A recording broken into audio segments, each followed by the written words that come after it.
Olá, aqui é o professor Luiz de Sociologia. Nesse vídeo a gente vai falar um pouco sobre poder e dominação, os conceitos de poder e dominação para dois autores considerados clássicos da sociologia, que é o Max Weber e o Karl Marx. O conceito de poder e dominação, os conceitos de poder e dominação são muito importantes na discussão sobre política, que é basicamente a discussão no campo da política, da ciência política, envolve esses conceitos. Então a gente vai ver de dois autores clássicos. Por que isso? Porque basicamente esses dois autores influenciam vários outros autores. Esses autores considerados clássicos são considerados clássicos porque têm uma grande influência dentro do campo da sociologia. Esse é o Max Weber, ele viveu por volta do século XIX, até o começo do século XX. E ele vai falar sobre poder e dominação, ele vai fazer uma distinção entre poder e dominação. Ele vai falar que poder é a possibilidade de encontrar obediência e dominação é a probabilidade de encontrar obediência. Bem, os dois, tanto poder e dominação, têm a ver com obediência. Tem a ver com que a sua vontade seja implementada, seja obedecida por outras pessoas. Que você coloque um comando, estabeleça um comando, uma ação, e as pessoas obedeçam essa ação, essa forma de pensar, enfim. Esse comando que você quer implementar. O poder, para Max Weber, ele vai falar o seguinte, que é a possibilidade de encontrar obediência. E a dominação probabilidade, qual que é a diferença de um e de outro? O que é possibilidade e o que é probabilidade? Possibilidade tem a ver com possível, se é possível ou não. É possível, existe a possibilidade de um cachorro sair voando? Não, isso não é possível. Existe uma possibilidade de uma galinha sair voando? Sim, mas isso é provável? Não. Ou seja, a probabilidade tem a ver com o quão provável isso é de acontecer ou não. Poder, então, é a possibilidade de encontrar obediência. Eu faço um comando, eu estabeleço um comando e as pessoas obedecem. Em geral, a gente pode utilizar esse exemplo, o exemplo da violência para estabelecer o poder. Eu dou um comando e forço as pessoas, através da violência física, psicológica, para elas obedecerem aquele comando, para eu conseguir encontrar obediência. Isso o Weber vai falar que é um pouco instável. As pessoas podem se revoltar contra essa imposição, porque o poder, nessa perspectiva, é uma imposição. Você obedece porque é imposto a você obedecer. Já na dominação, o Weber vai falar que a dominação ela é necessária, é uma legitimidade. As pessoas têm que acreditar que aquele comando, aquela imposição, ou já não é uma imposição, mas aquele comando é necessário ser obedecido, por diversos motivos. Ou seja, no poder ele é instável, eu consigo fazer com que as pessoas me obedeçam, mas essa forma de imposição, eu consigo através da imposição, e isso é instável, porque as pessoas podem se revoltar, achar que aquilo não é legítimo, não é certo, as pessoas não precisam obedecer aquilo. Já na dominação, as pessoas elas são convencidas de alguma forma a obedecer. Elas acham que aquilo é legítimo, que aquele comando precisa ser obedecido. Nem todas as pessoas vão obedecer, por isso a probabilidade. Isso não quer dizer que todas as pessoas vão obedecer, mas grande parte delas vão obedecer aquele comando. Há uma probabilidade grande de que a pessoa que estabelece a dominação encontre obediência. E daí nos exemplos a tradição, os argumentos, o convencimento. Sobre dominação ainda, o Weber vai falar em 3 tipos fundamentais de dominação.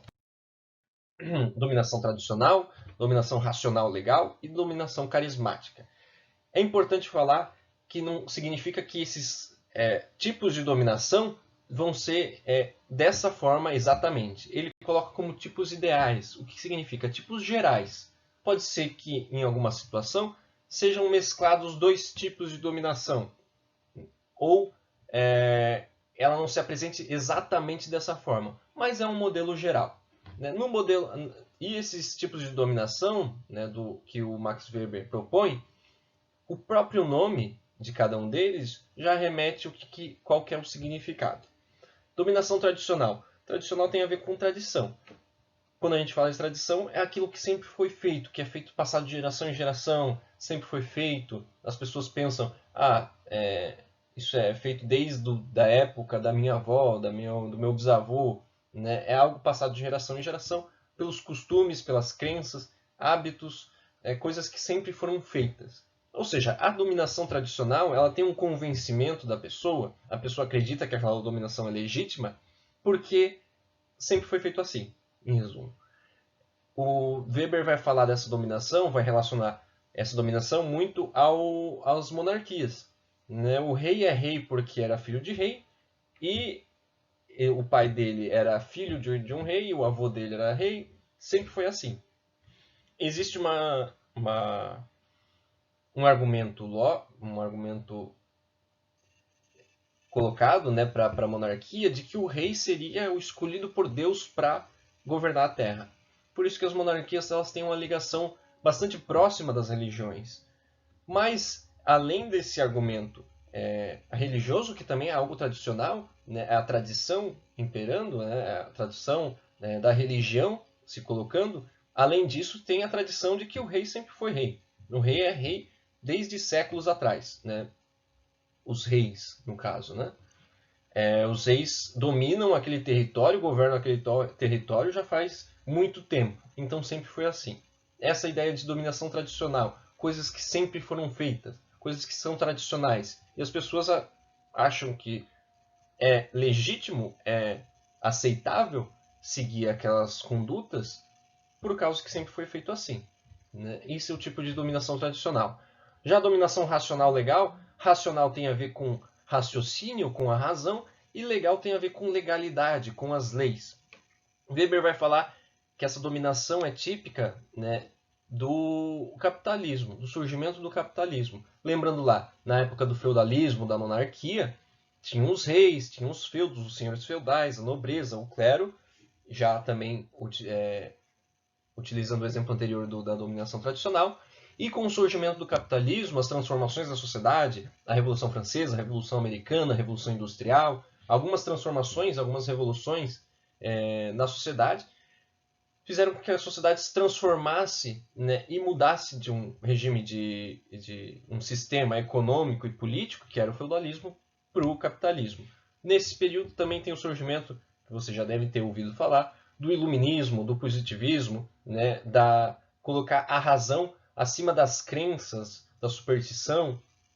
Então essa dominação ela vai ter muito a ver com isso, né? Utilizar a razão para fazer com que as pessoas obedeçam, fazer com que as pessoas sejam convencidas que aquela conduta é a conduta a ser seguida, aquela conduta é o que deve ser feito, né? Através de leis, lembrando que as leis eram regidas de forma mais arbitrária, mais aleatória, vamos dizer assim, nas monarquias. Já no capitalismo, na democracia representativa, são representantes eleitos pelo povo, que vão fazer as leis a partir de um debate público. Então essas leis, para o Weber, ele vai encarar que essas leis são feitas a partir de um debate público. Né? Essas leis são feitas através da discussão, da argumentação, né? Dos prós, dos contras. Né? Além disso, os argumentos, a comprovação científica também compõe a dominação racional legal. Comprovar, argumentar, convencer através da razão que as pessoas devem ter certa forma de conduta, que elas devem fazer certas coisas ou deixar de fazer certas coisas. Já a dominação carismática vem da palavra carisma, e carisma tem a ver com confiança, simpatia. Simpatia ali está cortado pelo quadro da câmera. Mas tem a ver com isso, tem a ver muito com as lideranças religiosas, políticas, sociais, um líder de um partido político, um líder de um sindicato, um líder de uma associação de moradores, um líder de uma comunidade, um líder de uma igreja, enfim, líderes que conseguem passar confiança para as pessoas que estão ouvindo. Ou seja, tem a ver com simpatia, mas mais que isso, confiança. As pessoas podem, aquele líder, aquela pessoa que consegue projetar uma dominação carismática, ela consegue falar e as pessoas confiam nela. Muitas vezes o que a pessoa fala é um absurdo, não faz sentido, não tem qualquer lógica, mas as pessoas acreditam porque as pessoas sentem confiança no que aquela pessoa fala. Por exemplo, se um professor entrar em sala de aula, dar sua aula, vai passar um certo nível de confiança aos alunos. Agora, se vier uma pessoa vestida de uma forma estranha, caminhando estranho, falando de uma forma estranha, né, aquilo não vai inspirar confiança nos alunos. Por mais que seja a mesma aula, os mesmos argumentos, o mesmo conteúdo, seja feito tudo igual, aquilo não vai passar tanta confiança aos alunos.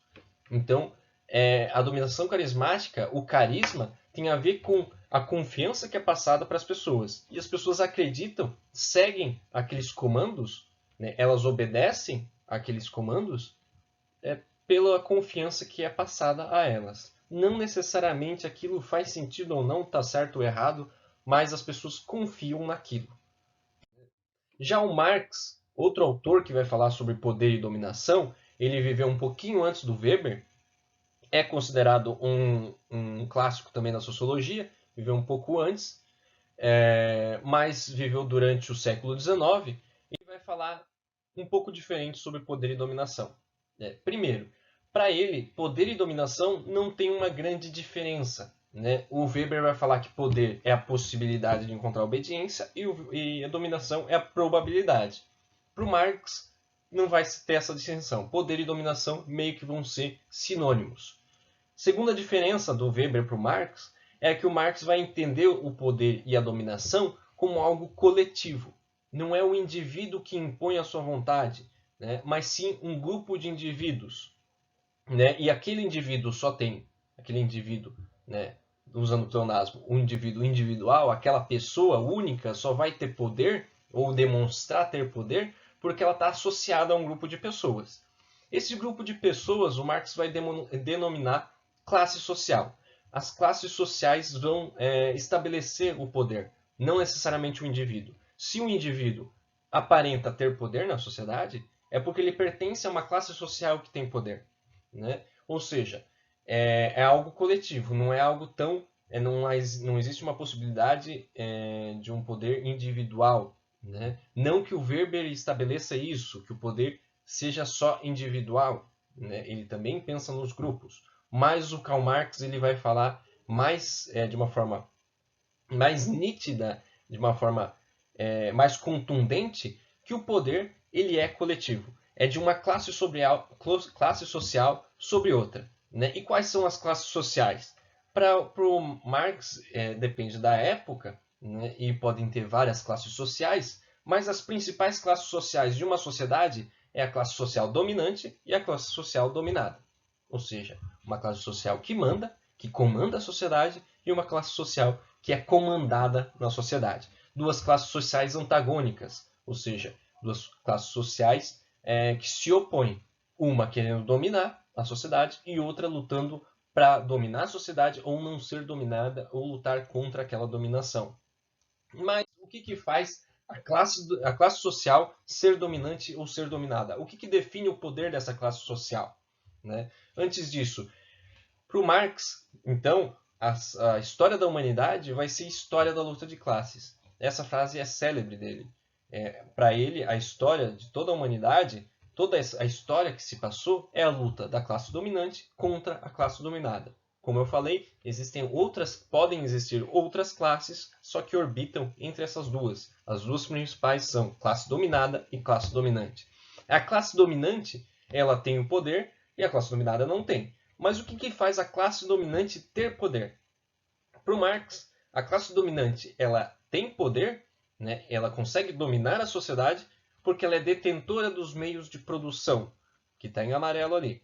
O que é os meios de produção? São os meios necessários para produzir, para a produção de produtos, ficou meio redundante, para a subsistência. Ou seja, são os meios necessários para produzir algo. Né? Roupa, comida, remédio, casa, carro, coisas necessárias para a vida cotidiana. Né? O que é necessário para a produção dessas coisas? Né? É necessário máquinas, é necessário um galpão, é necessário matéria-prima, é necessário a técnica. Todas essas coisas são necessárias, e a mão de obra também, são necessárias para produzir qualquer coisa. Né? Desde um carro, uma casa, um remédio, um chocolate, qualquer coisa. Então, A classe dominante vai ter o poder na sociedade porque ela detém essas coisas. A técnica, as fábricas, as coisas necessárias, as máquinas, as terras, a mão de obra, ela contratada, né? E a classe dominante, ela não vai ter essas coisas. Ela vai ter, segundo Marx, só a sua própria mão de obra, só a sua própria força de trabalho. Né? Ela não vai ter as máquinas e todo esse aparato para produzir as coisas. Ou seja, a classe dominante consegue se estabelecer como dominante porque a classe dominada ela precisa desses meios de produção para sua subsistência. Ela precisa das técnicas, das máquinas, essas coisas, elas ficam quase como um refém da classe dominante, porque para sobreviver elas precisam daquilo. Marx vai estabelecer que no capitalismo essas classes, classe dominante e classe dominada, classe dominante burguesia e classe dominada proletariado. Burguesia seriam os empresários, os donos de meio de produção, e o proletariado, os trabalhadores assalariados. Claro que existem outras classes ali, mas essas são as principais. Por exemplo, no feudalismo, a classe dominante poderia ser os senhores feudais, que tinham um controle da terra. Os trabalhadores, os servos que viviam nos feudos, não tinham a terra. Ou seja, se eles queriam plantar e colher, né, para sua sobrevivência, eles tinham que se sujeitar ao senhor feudal. Essa é a lógica do Marx em classes sociais. Que a classe dominante ela tem os meios de produção e a classe dominada não tem que se sujeitar na classe dominante para conseguir sobreviver. Essa é a ideia de Marx. Então, a classe dominante tem o seu poder por causa disso. E ela domina a sociedade. Não é uma ou duas pessoas, mas é todo um grupo de pessoas, toda uma classe social que domina a sociedade, domina um outro grupo de pessoas. Por enquanto é isso. Até o próximo vídeo. Tchau!